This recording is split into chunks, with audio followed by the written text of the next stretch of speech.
una especie de medida, es una especie de medida cautelar, como quien le dice a la autoridad, hey, deténgase, que no se comience a aplicar ese acuerdo ministerial, hasta que podamos entrar a estudiar a fondo, hayan nuevos elementos, y la Corte se toma su tiempo, pueden ser 15 días, y tendrá que tomar una resolución definitiva o directamente ya entrar a la sentencia sobre el asunto principal, que es la demanda de inconstitucionalidad presentada por el defensor del pueblo en contra de la legitimidad de este reglamento. Claro, o sea, bueno, primero pidiendo las disculpas necesarias a todos los amigos en la entrada, en mi introducción.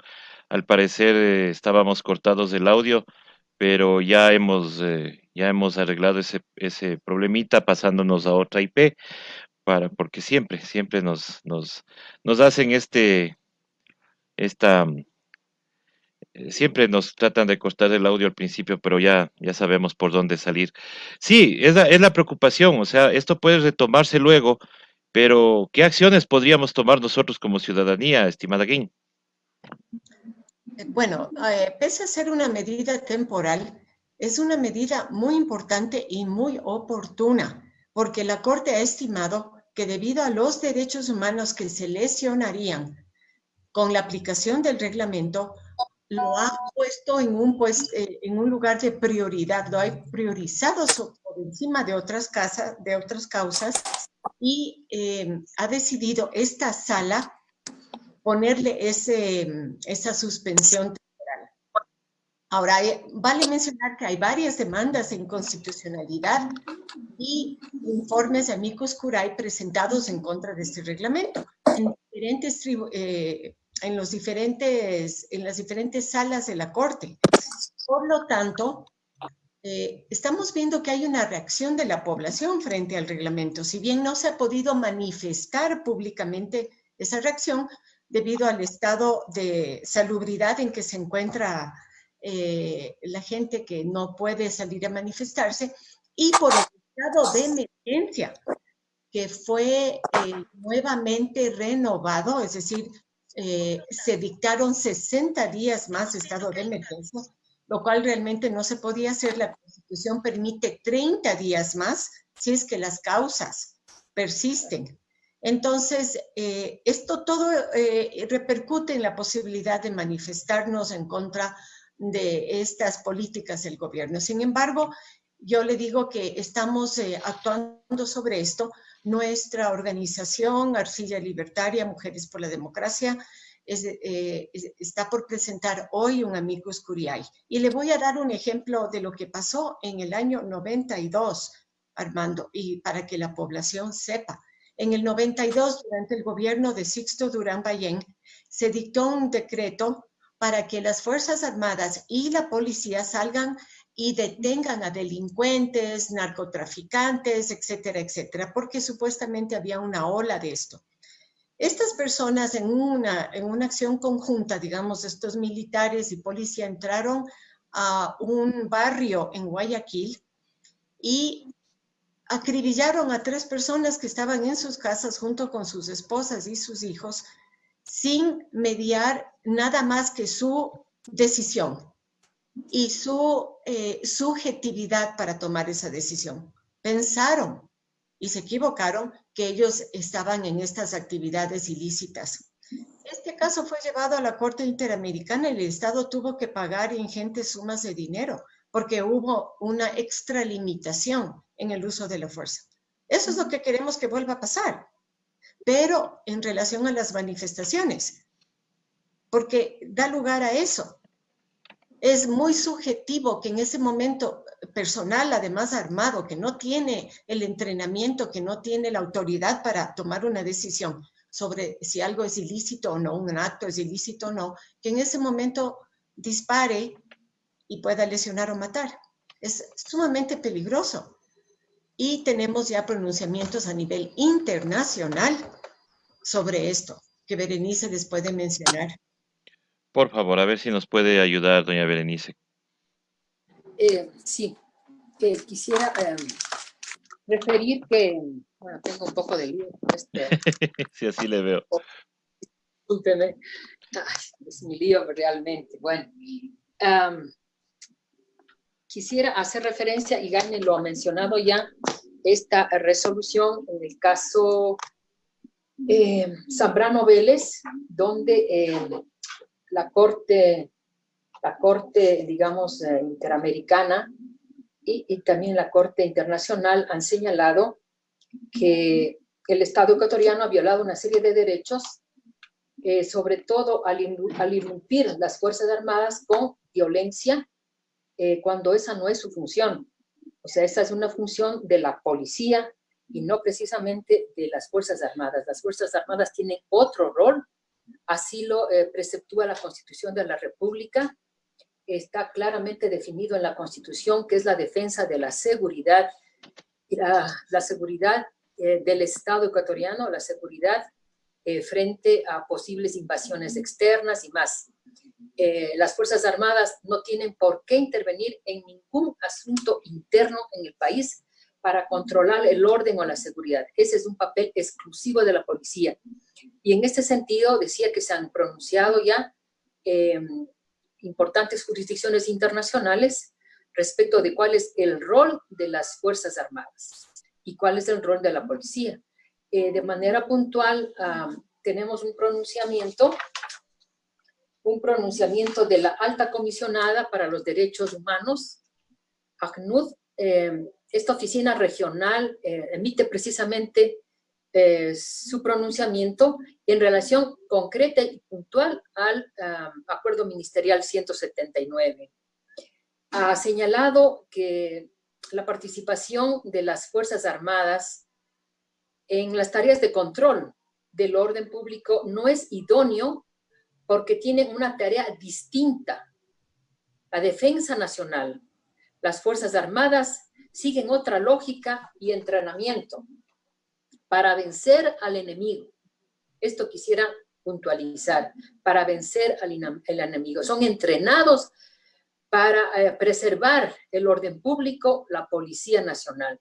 Ellos sí, privilegiando la prevención y utiliza la fuerza de manera legítima, solo cuando amerite y legalmente esté establecido. O sea, no pueden tampoco operar de manera arbitraria, sino solamente cuando la ley así lo faculta.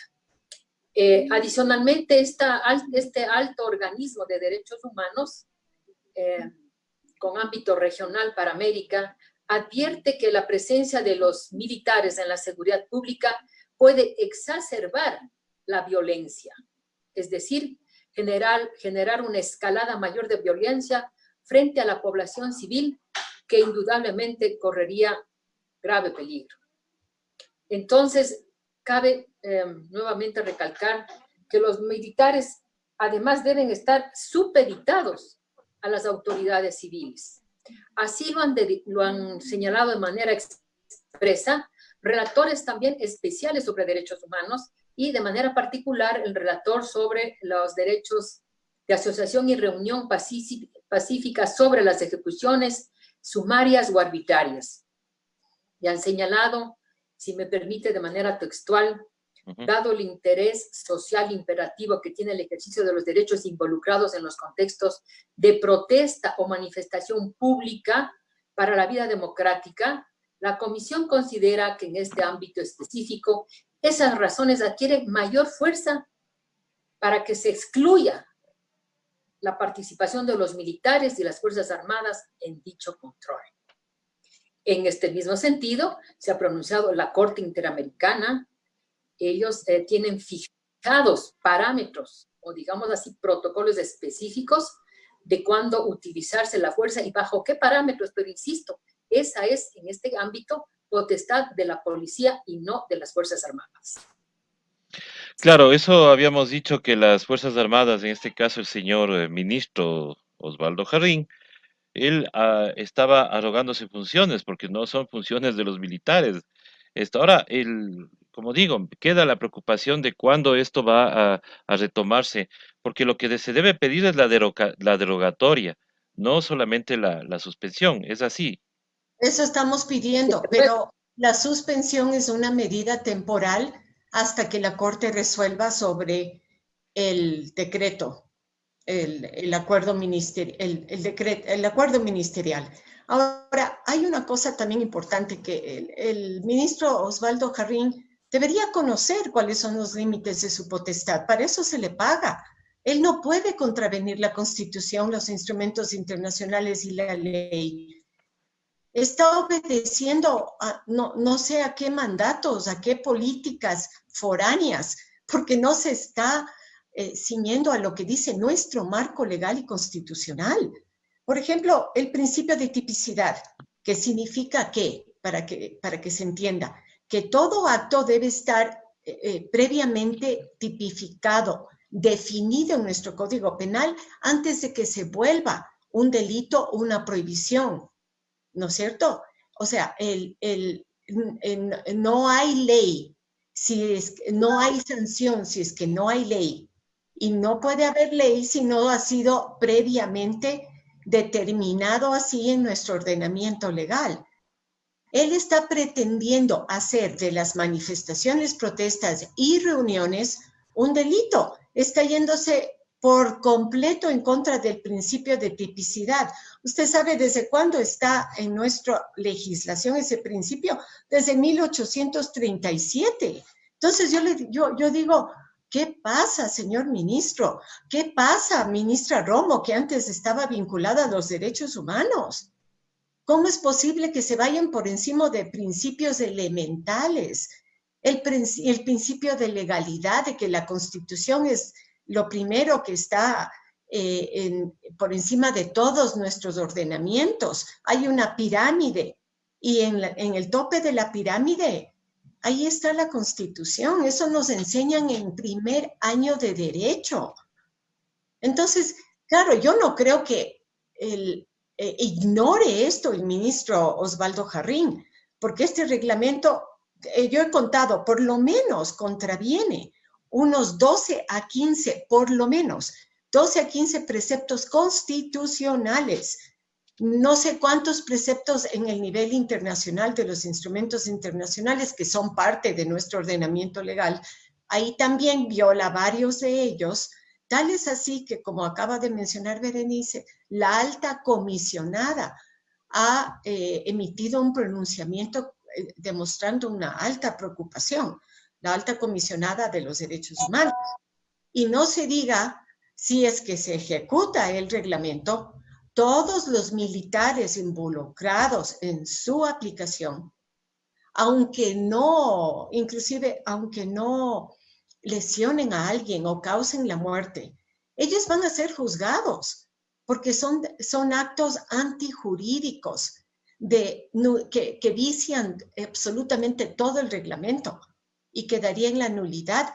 Y peor si ellos lesionan o matan a las personas, ellos van a ser juzgados por la Corte, no solo la Corte Interamericana, sino la Corte Penal Internacional, porque son delitos que están inscritos, que están incluidos en el Estatuto de Roma, del cual somos parte como el Ecuador. O sea, es muy grave lo que han hecho aquí todas estas autoridades que hemos mencionado, en especial.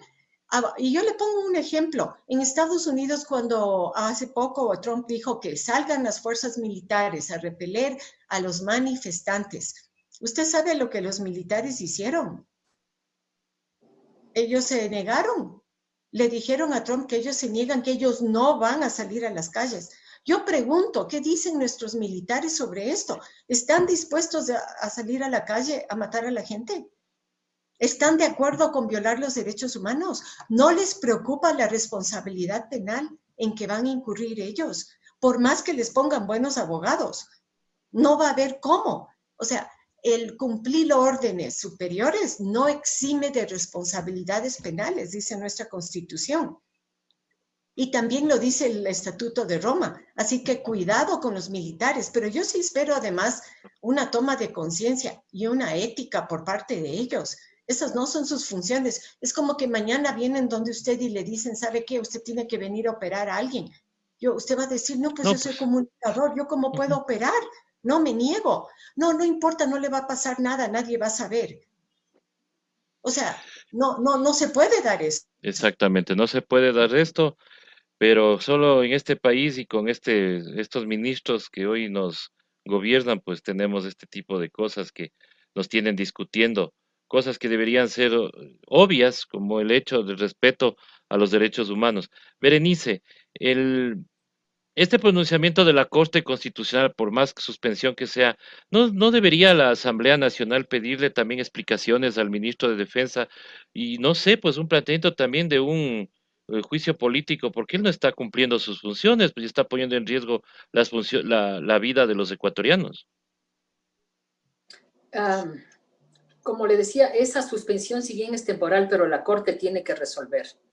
Y estoy convencida que la Corte va a dejar sin efecto este acuerdo ministerial, por todos los argumentos que ya se han señalado, de orden interno, de orden internacional. Nuestra Constitución establece la misma jerarquía a nuestros propios preceptos constitucionales en el caso que hablan de una serie de derechos, como el derecho a la vida, a la integridad personal, el derecho a la de reunión, el derecho de manifestación. O sea, hay una serie de derechos que están contemplados en la Constitución y que son también garantizados por el derecho internacional público. Todas estas normas del derecho constitucional y también del derecho internacional de los derechos humanos son parte de nuestro jus cogens, que se llama, son de cumplimiento obligatorio, tienen una jerarquía preponderante y con el principio solamente de supremacía de la Constitución. La Corte debe dar de baja, dejar sin efecto este famoso, acuerdo ministerial que establece un reglamento para reprimir y para darle a las Fuerzas Armadas la posibilidad de usar armas letales y no letales que definitivamente van a causar serias lesiones a los ciudadanos, a las personas que van a protestar, a manifestar, a expresar todo su rechazo a las políticas económicas, sociales, culturales, medioambientales. O sea, no se puede pasar por alto, y la Corte, repito, tiene también valiosos jurisconsultos. O sea, yo sí conozco de valiosos jurisconsultos que tienen conocimiento en derecho internacional público, que tienen conocimiento en derecho internacional de los derechos humanos y que obviamente tienen que cumplir de acuerdo a su compromiso con, digamos, la seguridad, la tranquilidad y la paz de los ecuatorianos. Tienen que cumplir con ese mandato del pueblo soberano y bajar, como digo, esta norma dotada de una serie de inconstitucionalidades, incongruencias desde el preámbulo. ¿Qué le puedo decir? Es jocoso ver cómo en el preámbulo hacen referencia a una serie de derechos, cantidad de derechos. Mencionan el artículo 11, el artículo 3, etcétera, etcétera, un montón de derechos que hacen referencia. Y en definitiva, cuando ya abordan, digamos, la parte sustantiva, medular de este acuerdo, digamos, de este acuerdo ministerial, en sus diferentes artículos comienzan ya a generar, a crear una serie de disposiciones totalmente, digamos, violatorios de derechos humanos. Entonces, esa incongruencia, como le decía, es lamentable que hayan puesto, que hayan traducido en este instrumento, y la Corte va a darse cuenta de toda la inconstitucionalidad en la parte formal, también en la parte, digamos, en la parte sustantiva o de fondo de este acuerdo, y como digo, lo dará de baja, porque esa es su obligación, además, existiendo pronunciamientos de Amnistía Internacional y de esta Relatoría Especial de Derechos de América, digamos, con el ámbito regional, y no le va a quedar más. Entonces yo confío en que la Corte, cuando deje ya la suspensión, deje a un lado ya la suspensión y entre a abordar el tema de fondo, va a resolver en contra de este acuerdo ministerial. Armando, y si me permite algo más, hay Sí, dos dígame. elementos No solamente es el reglamento, nosotros estamos haciendo notar que hay una reforma al Código Penal que se lo maquinó en el 24 de diciembre del año pasado. O sea, ellos tienen toda una estrategia para hacer las cosas cuando la gente está menos pendiente de la política. Imagínense que haya sido publicada esta reforma. ¿Para qué? Para que la policía pueda hacer lo mismo que los militares. Dice esta reforma que la policía puede lesionar o matar. Así lo dice textualmente, en cumplimiento de sus funciones. Eso es muy amplio, o para defender bienes jurídicos. Bienes jurídicos puede ser muchas cosas. Hay bienes jurídicos materiales e inmateriales. Es decir, pueden, por proteger un edificio. O sea, ¿cómo puede ser posible que la vida humana esté por debajo de los objetos, de las cosas? Entonces, por proteger un edificio, por proteger algún bien inmueble, se pueda lesionar a las personas. Eso nunca se puede hacer. Hay que tomar el extremo cuidado siempre de no causar la muerte. Y peor, lesionar, como se ha estado haciendo en Chile, lesionar en la cara.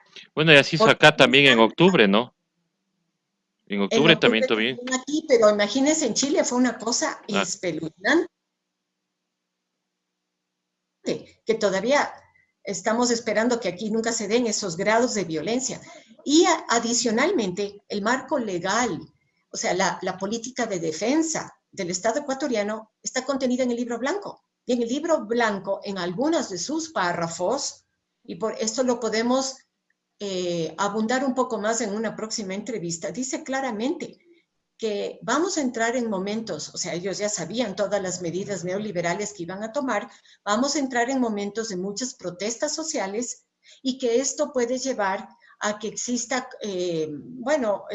conmoción, o que hayan estas protestas, estas manifestaciones legítimas, y que se necesite que las Fuerzas Armadas estén preparadas para tomar acción en estos actos legítimos de la población, que para ellos son actos ilegítimos, ilegales, a pesar de que no está así en el Código Penal. El Código Orgánico Integral Penal jamás podría decir eso. Todo lo contrario, nuestra Constitución nos da el derecho a la resistencia.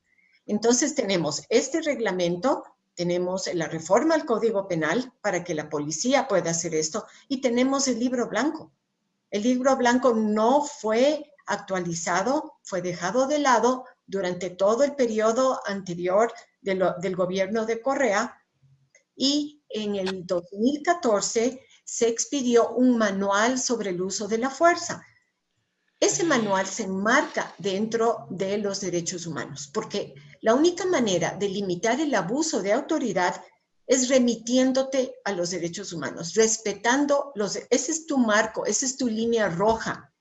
No puedes traspasar los derechos humanos. Entonces, el uso de la fuerza es algo que debes usar, pero con mucho cuidado y en casos muy extremos. Por eso este reglamento le da la vuelta a esa lógica y a esa forma de democracia y de justicia social que tenemos. Es decir, trastoca todos los principios del sistema judicial y además del sistema democrático. Así es, efectivamente, y hay otra cosa que preocupa, ¿no? Ando revisando documentos internacionales. Sabemos que existen los principios básicos sobre el empleo de la fuerza y armas de fuego por los funcionarios encargados de hacer cumplir la ley. Pero en este caso, quienes hacen cumplir la ley en nuestro país y constitucionalmente son la Policía Nacional. En ningún momento habla de los militares, la Constitución. La Constitución claramente dice, y de acuerdo también a la ley orgánica de la defensa, de la defensa nacional, que las funciones de las Fuerzas Armadas son conservar la soberanía nacional, defender la integridad y unidad e independencia del Estado y garantizar el ordenamiento jurídico y democrático del Estado social de derecho. O sea, no vemos ahí que ahí está reprimir manifestaciones, crearse un acuerdo para uso progresivo de la fuerza, cuando aquí no hay ninguna división. O sea, aquí estamos reclamando por derechos. O sea, aquí no hay nada más. Aquí no hay terrorismo, como quiera. Yo siempre me reía después de lo de octubre, y les cuento como una anécdota personal, que después de unas declaraciones del ministro Jarrín que decía que estamos al frente de un actos subversivos y todo lo demás, yo le veía a él caminando de la mano con su esposa en un centro comercial de la capital, pero sin guardaespaldas, sin nadie. Entonces digo, ¿cómo? Digo, en un país que tiene subversivos, ¿cómo es posible que el ministro de Defensa ande tan tranquilo? Entonces, cosas como esas son las que hay que decirle al pueblo de que existen instrumentos internacionales que no pueden ser violados y que, como bien decía Gain, esto deberíamos tratar, seguirlo tratando. Este tema de los derechos humanos no puede quedar solamente en el discurso, sino también en el que la gente vaya aprendiendo y vaya conociendo por qué nos oponemos. Berenice, eh, ¿qué acciones más tenemos que tomar? ¿Qué más podemos hacer? Esperar hasta que se pronuncie la Corte Constitucional, pero debe quedar algún precedente para que nuevos ministros que vengan con esa ductibilidad ante mandatos internacionales no quieran volver a imponernos cosas como estas. Lo que pasa es que si es que por A, B o C, que no lo creo, que la Corte Constitucional fallara a favor de este acuerdo, sencillamente el Estado ecuatoriano va a ser sancionado. Va a ser sancionado por importantes organismos de justicia, justicia internacional. Pueden ser sancionados por la Corte, incluso Corte Penal Internacional. Y en ese caso tendrá que pagar, digamos, se dio una multa muy grande, hacer, digamos, retirar estas normas, obviamente, del ordenamiento jurídico nuestro. Y la sanción puede recaer incluso en contra del ministro de Defensa. Yo solamente quiero hacer mención a que el COIP, el Código Integral Penal, establece en el artículo 85 penas que van desde los 22 a 26 años de prisión para las ejecuciones extrajudiciales. El hecho de que puedan operar mediante la fuerza en medio de una manifestación, de un reclamo popular y herir o matar, eso implica prácticamente, y si matan a alguna persona, una ejecución extrajudicial. Si leemos del artículo 85 del Código Penal Integral, dice: quien de manera deliberada prive de la vida a otra persona será sancionada con pena privativa de libertad de 22 a 26 años. Así está sancionada la ejecución digamos, de ejecución extrajudicial, en que puedan incurrir ciertas autoridades, como es en el caso de la policía, o cualquier otro funcionario público, agente del Estado. Entonces tienen que estar muy claros que quienes van, entre comillas, a ejecutar estas órdenes de agresión, estas órdenes de violencia contra los sectores sociales y populares, de que pueden estar incurriendo en una de estas, digamos, de estos delitos que sí están tipificados en el Código Penal Integral. Entonces, esperemos que no entren, digamos, en vigencia esta norma. Y mientras tanto, o sea, al estar, digamos, suspendido este acuerdo, yo creo que la gente debe manifestarse, debe expresarse, no solamente por redes sociales, sino salir a las calles, protestar, hacer manifiesto su rechazo a este yo diría de alguna manera medio macabro reglamento, porque es un reglamento que da carta blanca para matar a la población civil. Y eso está sancionado, como usted mismo lo decía, en importantes instrumentos internacionales. Y déjeme, Armando, me disculpa. Sí, siga nomás. Nosotros vamos a, aunque fuera el caso de que el reglamento no sea derogado por la Corte Constitucional, nosotros vamos a remitir una demanda ante la Corte Interamericana de Derechos Humanos. Esto no va a quedar así. Nosotros no podemos vivir en un estado permanente de terror, de amedrentamiento y de miedo. Eso es imposible. Y yo creo que vamos a llegar a acuerdos con otras organizaciones, porque son varias las que han presentado la demanda, para que aunemos esfuerzos y enviemos esto a la Corte Interamericana. Y ahí, pues, eso significa que tenemos todavía un largo camino para lograr la derogatoria, en caso que no haya la suficiente reacción de la Corte. Y no solo con respecto al reglamento, sino de este artículo de la policía. Es decir, que en definitiva tenemos momentos muy complejos económicamente y pues la pandemia vino a aumentar el conflicto social, las escaseces, la pobreza, las contradicciones, porque tenemos mucho más desempleo, tenemos menos capacidad para que las empresas puedan hacer sus negocios, tenemos altas tasas de desprotección social, porque no hay programas, como en otros países sí los han implementado, programas de ayuda, porque son circunstancias de fuerza mayor, no depende de la población, el tener o no tener empleo, son circunstancias de la naturaleza. Entonces, ¿qué le toca al Estado? Necesitamos un estado de bienestar social que dé mayor protección a la población. Pero nuestro gobierno está haciendo lo contrario. Eso va a aumentar la conflictividad. ¿Y cómo lo están enfrentando ellos? Osvaldo Jarrín, María Paula Romo creen que lo pueden hacer con más violencia. Es algo completamente inaudito, impensable que así se maneje el conflicto social. Conflicto social siempre va a haber. Eso está inclusive en la teoría social y jurídica. Lógicamente que va a haber, van a haber diferentes posiciones, pero esa no es la manera de enfrentar los problemas sociales. Hay que buscar soluciones. Pero si tú coges y tienes un ministro de Economía como el nuestro, que va y paga la deuda externa hasta por adelantado, ¿no es cierto? En vez de invertir en la población, no solamente en salud, sino en tener algún tipo de renta básica para las personas que antes vendían en la calle. ¿Cómo pueden esas personas ahora subsistir? Personas que no tienen empleo, personas que no han tenido oportunidades, porque la falta de oportunidades es el problema.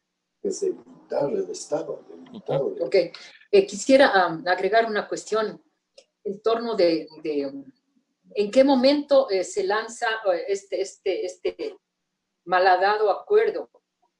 Yo creo que si bien la pandemia resulta ser una situación, digamos, más allá de las fuerzas humanas, pero para mí fundamentalmente se trata de que el Estado no ha generado políticas públicas, sobre todo en favor de la salud. ¿Cómo puede, en este estado de emergencia, cuando se agudiza la pobreza por diferentes factores, sobre todo por los despidos, porque han habido despidos masivos de trabajadores? Imagínense despidos en el sector de la salud, cientos de despidos en el sector de la salud que requiere de la mayor cantidad de personal. Sector de la salud que hace un esfuerzo, digamos, lo exiguo del personal de salud, hace un esfuerzo sobrehumano para atender estos casos de emergencia y, sin embargo, despedidos. Sí. Trabajadores del sector público, cientos de despedidos. Entonces, yo diría que de lo que se trata es una falta de inversión, falta de políticas sociales por parte de este gobierno que indudablemente aplica políticas neoliberales y que está dando cuenta y que atiende fundamentalmente los pedidos hechos por el Fondo Monetario Internacional, que establece medidas de ajuste. Justamente lo que está aplicando son las medidas de ajuste. ¿Y qué más nos vendrá? Porque nos están cayendo con cantidad de situaciones y que están ya planificando, por ejemplo, la venta de activos del sector público, la venta de importantes, digamos, empresas que son del Estado, que son parte, yo diría que incluso de parte de nuestra soberanía como Estado, y que quieren ser entregadas a precio, como suele decirse, de gallina vieja en el mercado internacional. Entonces, nos están fraguando una serie de situaciones. ¿Para qué? Para preparar justamente a que el próximo gobierno o este mismo gobierno cumpla con los condicionamientos del Fondo Monetario Internacional. Esa es la tragedia que está viviendo nuestro país.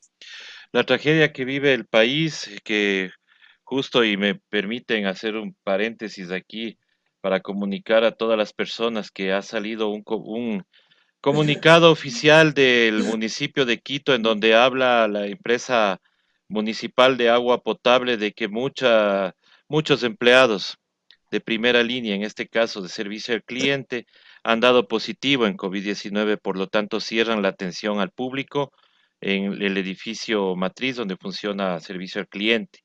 Este comunicado nos han pasado en este momento, entonces comunicamos a la ciudadanía. Y con todo esto y haciendo referencia a lo que ustedes nos dicen, por eso nos sorprendía la rueda de prensa de ayer, en donde parece que no sucede nada. Estamos en un país donde todo está perfecto, pero estamos viendo estos casos. Ayer, otro abogado del caso Sobornos, abogado defensor de defensa técnica de uno de los implicados en este caso, dio positivo. Ya van 3 abogados que dan por esa obligación de ir a la Corte Nacional. Y ahora con este tema de las personas en el agua potable, pues preocupa más porque ha habido mucha gente que estuvo en contacto con ellos en la atención al cliente, por los reclamos de las planillas. Entonces, realmente nos preocupa. El hecho de que tengamos casi 5.000 muertos en el Ecuador, parece que no les importa, no les Sí. interesa, y no me acuerdo cuántos contagiados, creo que son como 30.000 contagiados, no sé la última cifra. Es que no hay cómo creer en esas cifras tampoco, porque unos dicen una cosa, otros dicen otra. Pero Para seguro que nada. son más. Sí, Seguro que seguro, son más. seguro. Entonces ahí está la política, estaba leyendo a una escritora, ahí se aplica la necropolítica, que es parte Ujú. de la política de la derecha. El dejar morir son personas que pertenecen a sectores populares en su gran mayoría, ¿no es cierto? El 80, el 90%, y finalmente son personas que para la necropolítica que no consumen, no crean ganancias para las empresas, no tienen poder de adquisición y son despojos, como dice uno de los Bauman, que habla de la modernidad líquida. Son personas desechables. Para ellos son personas desechables. Es decir, para ellos cada vida humana no tiene un valor intrínseco, como mandan nuestros instrumentos internacionales y nuestra Constitución. Para ellos es población que sobra. Entonces, Estados Unidos está aplicando esa política. Tú ves que ellos casi no han tomado medidas de protección a la población. Es lo mismo que acá, o sea, es igualito. Igual que acá, Igual que estamos acá. En Brasil. orientados Como con la Brasil. política de Estados Unidos, igual que con Brasil. Estamos bajo esas directrices. Entonces yo digo, ¿cómo puede ser que el ministro de Salud no sea una persona más enérgica, que tome medidas, que escuche lo que dice la OMS? Tenemos casos como, y países como Cuba, como Venezuela, como Vietnam, la China, donde han tomado medidas a favor de la población. Les han dotado de todo lo necesario para que no se contagien. Aquí no pasa eso. Inclusive medidas de aislamiento social, medidas de distanciamiento social, deberían darles mascarillas, guantes, llevarles los alimentos. Pero como no hacen eso, claro, la población tiene que salir porque de alguna manera tiene que subsistir. No van a morir de hambre en sus propias casas. Y después les culpan. Ellos que no se cuidan, ellos que salen, ellos... Es una necesidad, es la sobrevivencia humana. Estamos ahorita ante una situación de vida o muerte. Estamos más cerca de la muerte que nunca. Entonces la gente se le está jugando porque no van a tener que comer. Y frente a eso, ¿cómo ha respondido el Estado? Con una absoluta indiferencia y una omisión de políticas y de protección social. Necesitamos ir hacia estados fuertes de bienestar, que haga una buena redistribución de la riqueza, no solo mejor, muy buena, porque se nos vienen por lo menos 3 años de crisis en lo económico, de cuidarnos hasta que la pandemia cese. Vamos a tener olas de pandemia, quizás tengamos que volver a recluirnos, a aislarlos en las casas. Tenemos que tomar medidas por nosotros mismos cuidarnos, porque nuestras autoridades no lo están haciendo por nosotros. Entonces, tomemos nosotros el poder en nuestras manos y hablemos en otro momento, Armando. Yo me imagino que usted también tiene expertos para hablar sobre la verdadera cara de la pandemia y la política de la necropolítica. ¿Y hacia qué políticas debemos ir? Atilio Borón ya lo ha dicho. Me parece muy acertado. Él y muchos políticos, como el estadounidense, Noam Chomsky. el famoso, ¿cómo? Noam Chomsky. Noam Chomsky, exactamente. ¿Hacia dónde debemos ir para que las personas no sigan muriendo? O sea, es una política de la vida, de protección de la vida, no de dejar morir. Exactamente, y bueno, tenemos muchos casos y muchos temas que tratar sobre este tema realmente, pero esperamos que la Corte Constitucional se pronuncie, derogue totalmente este mal dado acuerdo y regresemos a la tranquilidad en este caso, porque tenemos mucho más por hablar de la defensa de los derechos humanos. Su mensaje final, mi estimada Berenice. Sí, yo quisiera añadir finalmente un temita que no podemos dejar pasar y que es el hecho de que este reglamento establece que el uso de la fuerza se hará en momentos en que se declara el estado de excepción o estado de emergencia. Ujú. Y al respecto, nuestra Constitución es muy clara. Establece cuándo se debe establecer el estado de emergencia. Y señala cuando sean situaciones de extrema necesidad y conmoción, ¿ya? Y se señala también en el artículo 164 a propósito que en el estado de excepción, en caso de existir el conflicto armado, digamos una situación de guerra o grave conmoción, el Estado no puede interrumpir la vigencia de derechos como el derecho a la vida y la integridad personal. Esto tiene que quedar muy claro. No es que se abre el derecho a matar porque estamos en estado de excepción. No.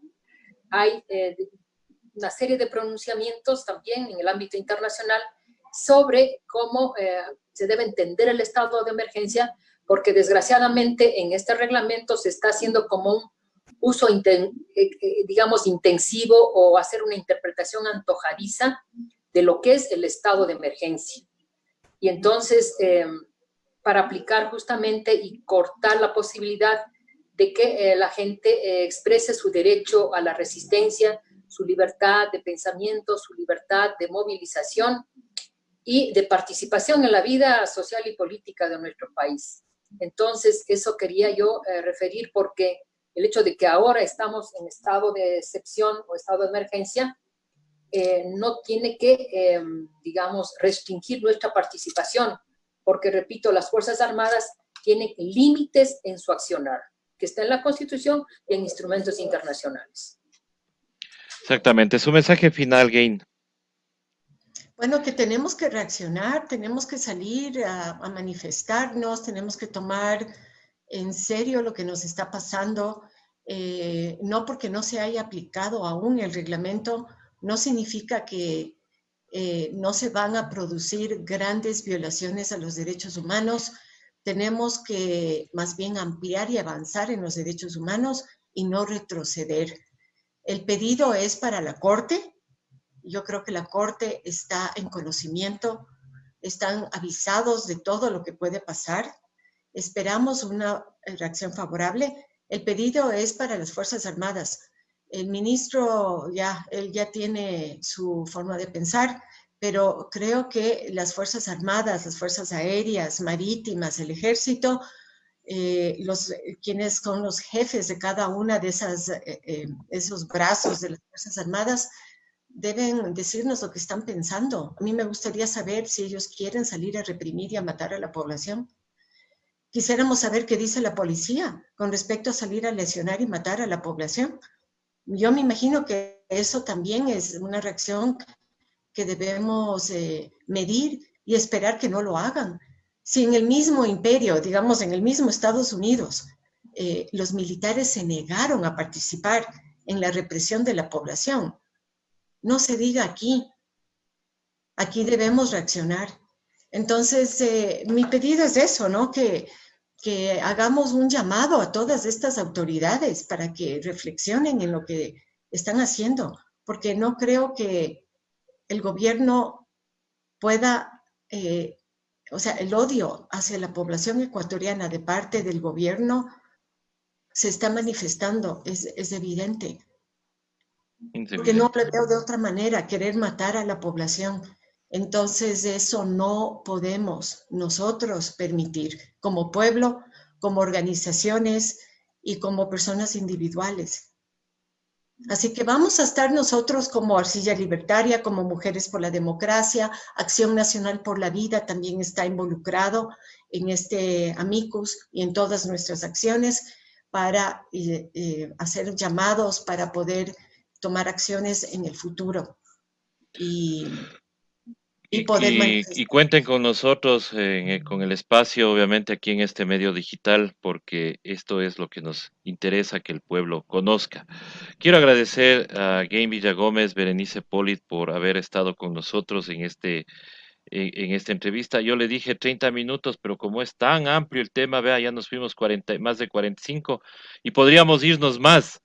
Pero así es, pero debemos ir topando los temas poco a poco, pero sí creo yo que deberíamos hacerlo periódicamente. Muchísimas gracias a ustedes, muchísimas gracias a las personas que también Gracias. estuvieron, gracias Berenice, gracias Gain, que estuvieron con nosotros en esta entrevista. Nosotros regresaremos más tarde con nuestros programas ya establecidos en parrilla. A las 3 de la tarde estará con nosotros Cuarta Instancia, quien celebra un año al aire, no aquí con nosotros, pero sí en las redes sociales. Más tarde, diálogo abierto con el padre Fermín Sandoval y Manuel Pérez Rendón. A las 5 de la tarde, un especial del Día del Orgullo LGBTI con Lucrecia Maldonado en Ruta de Letras. A las 19 horas, el programa Ruta Caleidoscopio. Y a las, y a las, y a las 20 horas, La Voz del Trabajador con los compañeros de la CTE a nivel nacional. Muchísimas gracias a todos y nosotros regresaremos más tarde. Hasta pronto. Gracias. Gracias.